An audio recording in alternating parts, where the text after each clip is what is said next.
Welcome back, everyone. I'm Zell, and today we're going to get a look at what's inside the Liangma Endeavor.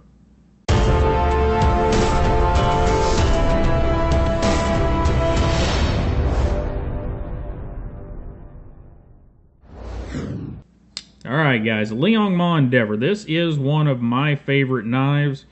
It's gotten a little bit of ribbing over the past few weeks about where the edge is in relation to the back here. Well, I can tell you this. One, I don't purposely stick my finger right there unless I'm doing this, and then the blade's out here. So I have not cut myself, and I have used the heck out of this knife. As you can see there, we got nicks there. Got little trails all over the titanium. Blade still looks nice and shiny, but well, no, there's quite a bit of use marking on the blade too. But let's get a look at what's inside. One of the cool things is for the disassembly of the knife, all we're going to need is a T8, because what we have is a knife that is almost an integral the way it's designed. Now, it is two pieces, obviously. You can see the line running down through there. But as we get it apart here, you'll see what I mean. So we take this screw out, and it doesn't want to come right out, so we'll drop it out here in a second. Take this bigger screw out and open the knife so that it doesn't jump apart on us, and we pull the pivot out. Now this is one of those double-sided pivots, so we'll see which side actually comes off. Okay, it is going to be this side. So pivot's off, and we should be able to just lift it apart or thereabouts. There we go. And let those two screws drop out. Pull these two pins out. Get the blade.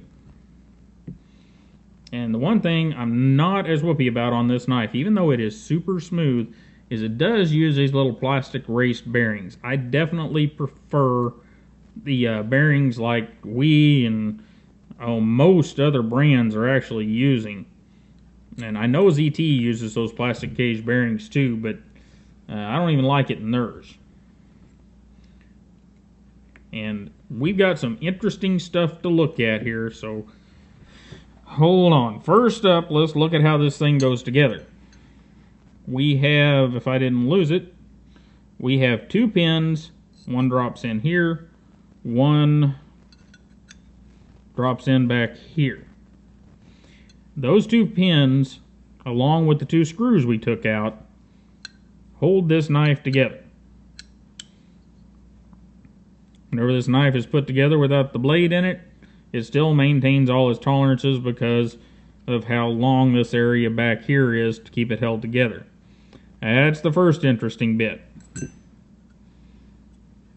And by the way, that's a T6 to get the pocket clip off, and we will take that off because last time I had it apart, I don't think I put any thread locker or anything on that, and that was, what, that was a T8? That was not where a T8 was supposed to, there we go. There's our T6, it was hiding from me and the other driver. But that pocket clip is held on by one screw right there. And get a look at this. Whenever we put this together, see how nicely all that mates up? A lot of attention to detail in Liang's knives. And we do have a puzzle piece style lock bar insert and over travel stop. Works just like all the Wii knives we've taken apart. And also in there with two T6s. And just like the Wii knives, there's no way in the world I'm pulling that thing out, because I'm not going to fight to get it out and then fight to get it back in. It is seated in there well, and we're not going to mess with it because we don't need to.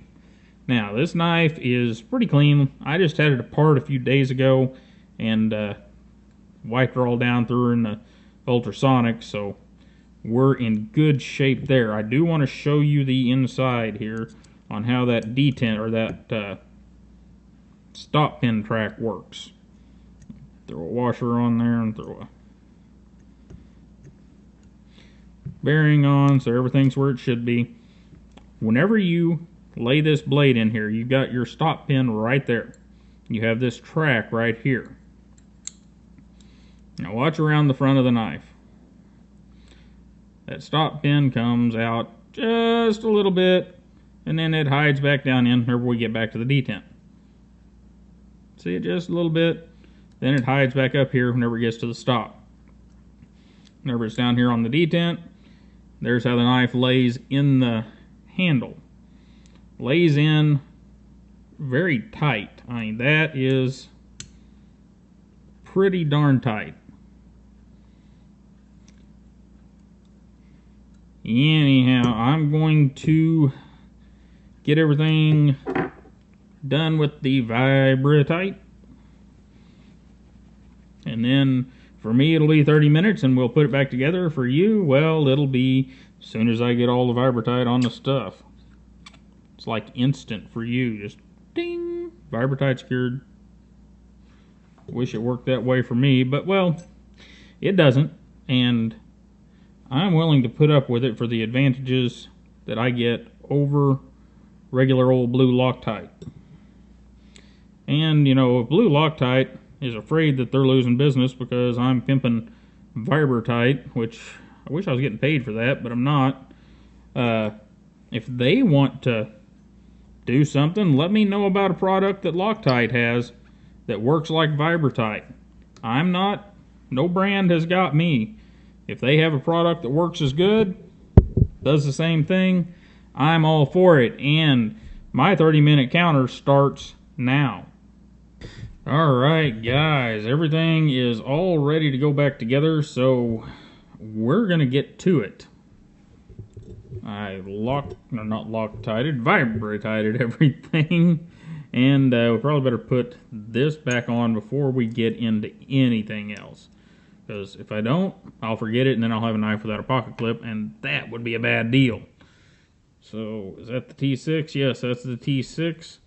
Stick it down in there, and if we have a T6 right here, which I think we do. There we go. Pocket clip back in place. Now, as we put this thing back together, we have these pins, remember, that go in the body. If you stick them in the right holes, everything works great. We have this double-sided pivot. Slide it in. Backing washer down in there. And I just got some of this Tough Glide from Blade HQ. If you watch the What's Inside the Blade HQ Knife Care Kit, this is some of the stuff that comes in it. I have never used Tough Glide, but I'm going to expose my Liang Ma Endeavor to it. And it is thin. My goodness. Okay.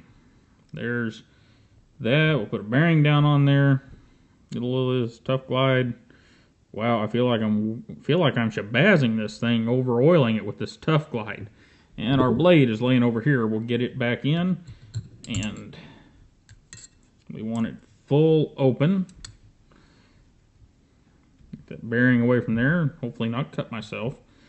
And one thing to notice before we get it all together, in this Liang Ma knife, we have counter bores in the handle scales. We have counter bores in the blade.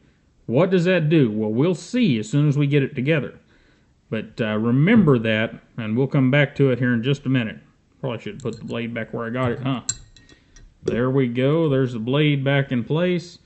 And from here, we quite simply lay this thing over here, lay it down on the pins, and guys, I know that I forgot the bearings, and I also know that I have said recently that, you know, some of these knives just go together so smooth that it's just amazing. It's almost sickening compared to where we were just, oh guys, really just it seems like months ago.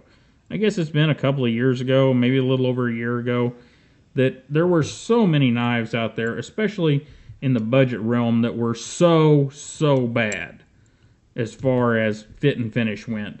And it was what we had, and we kind of had to deal with it. And we had all these tricks, which we're going to use some of those on the rake whatever the number is that I've got apart over here. We're going to use some of those tricks to try to straighten that thing up.